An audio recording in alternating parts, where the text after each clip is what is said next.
বিশ্ববিদ্যালয়ের সাধারণ শিক্ষার্থীদের আয়োজনে শহীদ আবু সাঈদ ফাউন্ডেশন ও সুধীজনের সহযোগিতায় প্রথমবারের মতো এই গণ ইফতারের আয়োজন করা হয়েছে।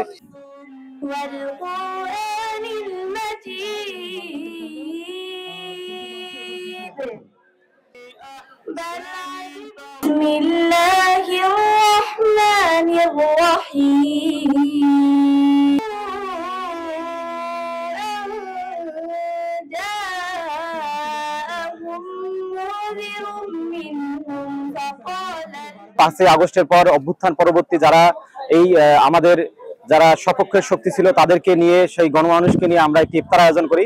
তারই একটি সৌহার্দ্যপূর্ণ আয়োজন আজকে বেগম রোকেয়া বিশ্ববিদ্যালয় ক্যাম্পাসে সংগঠিত হয়েছে।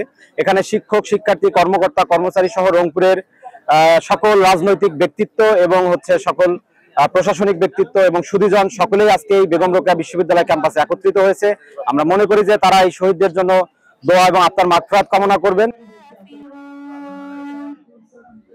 فقال الكافرون